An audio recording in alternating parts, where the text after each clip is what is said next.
खुलुमबाय बेयो बड'लेण्ड इंखं टेलिभिजन दिनै 6 डिसेम्बर 2022 मंगलबार खालि सानसेनि बरादखौ नोंथांमोननि खाथियाव लाबोदों आं सदानन्द दैमारिया।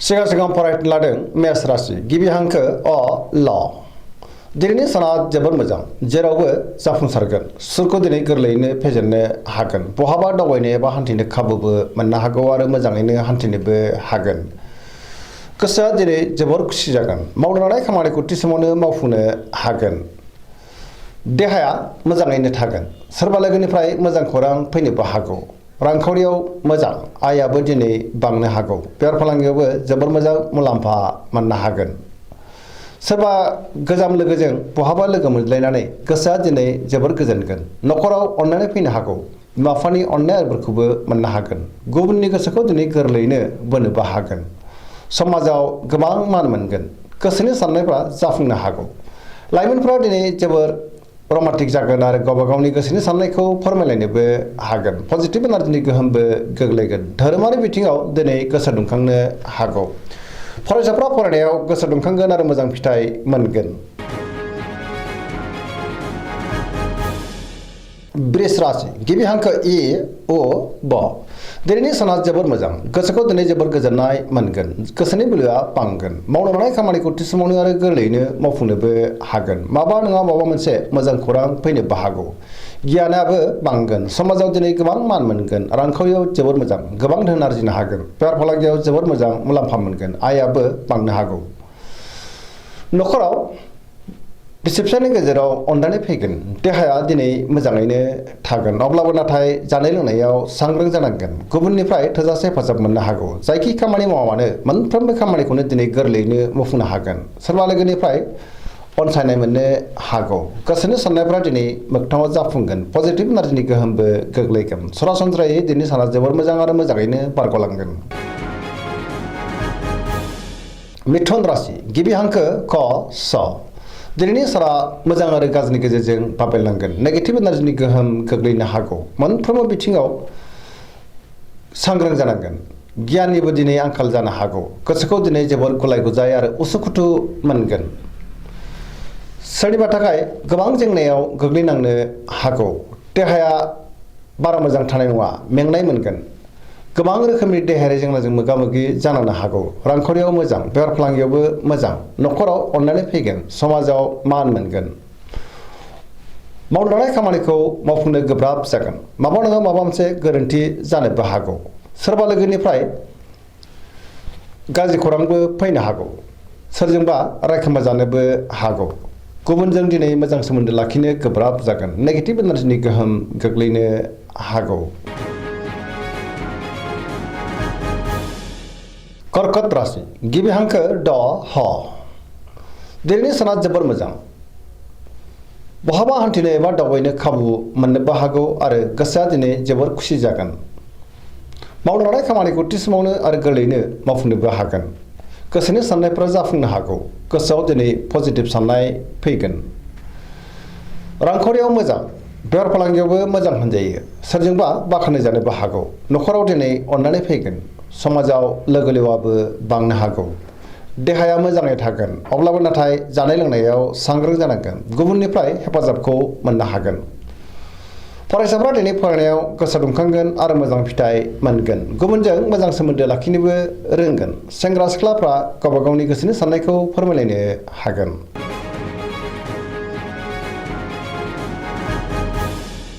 सिंह राशि गिबि हांखो म ट दिनैनि साना जोबोर मोजां गोसोआव पजिटिभ साननाय फैगोन मावनो लानाय खामानिखौ थि समावनो आरो गोरलैयैनो मावफुंनोबो हागोन सोरबा लोगोनिफ्राय थोजासे हेफाजाबबो मोननो हागौ समाजाव दिनै लोगो लेवा बांगोन बहाबा दावबायनो एबा हान्थिनो खाबुबो मोननो हागौ रांखावरियाव जोबोर मोजां अब्लाबो नाथाय खरसायाबो बांगोन बेफार फालांगियाव मोजां मुलाम्फा मोननो हागोन गोसोनि साननायखौ दिनै गुबुननो फोरमायनोबो हागोन न'खराव अनलायनाय फैगोन बिदा फंबायजों मोजां सोमोन्दो थागोन आरो बिसोरनि हेफाजाबखौ थोजासे मोननोबो हागौ समाजाव मान मोनगोन गुबुननि गोसोखौ दिनै गोरलैयैनो बोनोबो हागोन देहाया मोजाङैनो थागोन बयजोंबो अनसायजागोन गुबुननि थाखाय गोबां मोजां खामानि मावनानै होनोबो हागोन पजिटिभ साननो रोंगोन आरो पजिटिभ एनार्जिनि गोहोमबो गोग्लैगोन। कन्या राशि गिबि हांखो प ट दिनैनि साना जोबोद मोजां बयजोंबो मोजां सोमोन्दो लाखिनो रोंगोन गोसोआव दिनै पजिटिभ साननाय फैगोन गोथों आरो गोग्गो साननो रोंगोन गियाननि आंखाल जानाय नङा।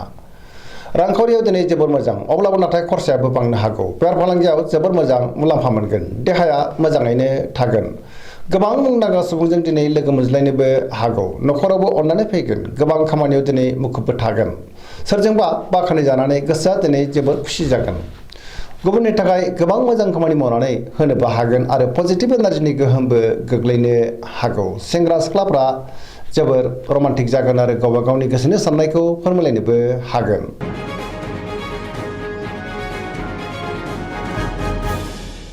तुला राशि गिबि हांखो र ट दिनैनि साना जोबोद मोजां गोबां रोखोमनि जेंनाफोरखौ दिनै गोरलैयैनो सुस्रांनो हागोन।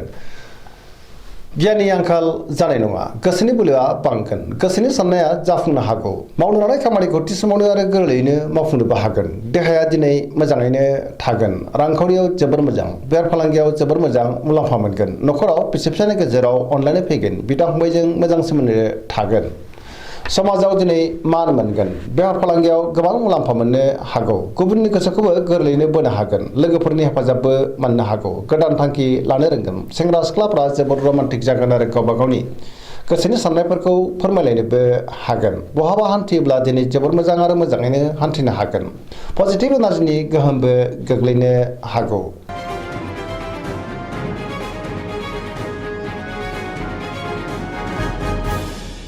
वृश्चिक राशि गिबि हांखो न स दिनैनि साना जोबोर मोजां बयनिबो अनसायनाय मोनगोन गुबुननि गोसोखौ गोरलैयैनो बोनोबो हागोन पजिटिभ एनार्जिनि गोहोम गोग्लैगोन। लाइमोनफ्रा जोबोर रमान्टिक जागोन आरो गावबा गावनि गोसोनि साननायखौ फोरमायलायनोबो हागोन। समाजाव लोगो लेवा बांगोन गोसोनि साननायफ्रा गोग्गो जागोन मावनो हानाय खामानिखौ थि समावनो आरो गोरलैयैनो मावफुंनो हागोन। सोरबा लोगोनि हेफाजाबखौ थोजासे मोननो हागौ गोसोनि साननायफोरा दिनै मोगथाङाव जाफुंगोन। सिगांनि बबेबा आद्रा खामानिखौ मावफुंनो हानानै गोसोआ दिनै जोबोर खुसि जागोन। समाजाव बयजोंबो मान होजागोन न'खराव अननानै फैगोन रांखावरियाव मोजां अब्लाबो नाथाय खरसायाबो बांनो हागौ बेफार फालांगियाव मोजां होनजायो देहाया दिनै मोजाङैनो थागोन। सिगांनि बबेबा जेंनाफोरखौ दिनै सुस्रांनो हागोन फरायसाफ्रा फरायनायाव गोसो दुंखांगोन आरो मोजां फिथाइ मोननोबो हागोन। सेंग्रा सिख्लाफ्रा जोबोर रमान्टिक जागोन आरो गोसोनि साननायखौ फोरमायलायनो हागोन।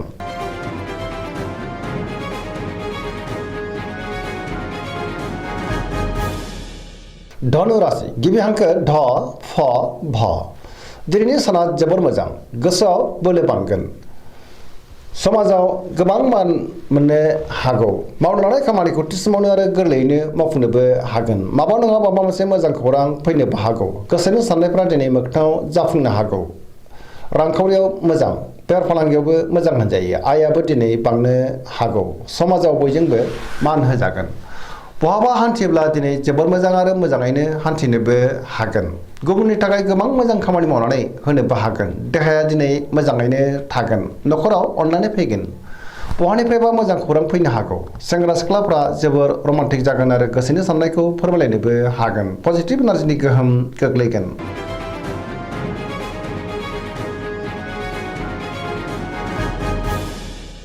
मकर राशि गिबि हांखो ख ज दिनैनि साना मोजां आरो गाज्रिनि गेजेरजों बाबेलांगोन गोसोनि साननायफोरा देबार नांनो हागौ मावनो लानाय खामानिखौ थि समावनो मावफुंनो गोब्राब जागोन। माबा नङा माबा मोनसे गोरोन्थि मावफ्लांनो हागौ आरो गोबां खहा खालामना जानो हागौ। रांखावरियाव बारा मोजां नङा नाङा फाङा खरसाया बांगोन बेफार फालांगियावबो बारा मोजां नङा होनजायो। गुबुनजों मोजां सोमोन्दो लाखिनो रोंगोन गोदान खामानियाव नाथाय आखाइ होजेननो हानाय नङा। न'खराव अननानै फैगोन बिदा फंबायजों मोजां सोमोन्दो थागोन। लाइमोनफ्रा गावबा गावनि गोसोनि साननायखौ फोरमायलायनो हागोन। फरायसाफ्रा फरायनायाव गोसो दुंखांगोन आरो मोजां फिथाइ मोननोबो हागोन अब्लाबो नाथाय नेगेटिभ एनार्जिनि गोहोमबो गोग्लैनो हागौ।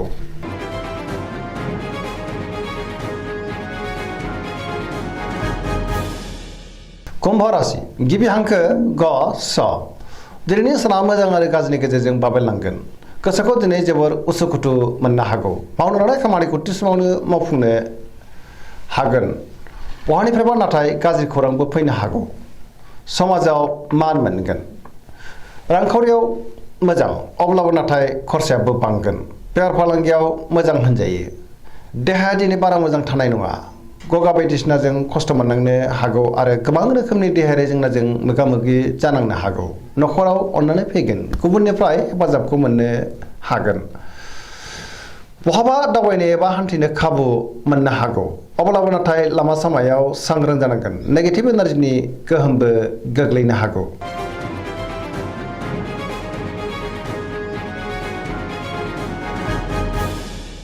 मीन राशि गिबि हांखो ड स।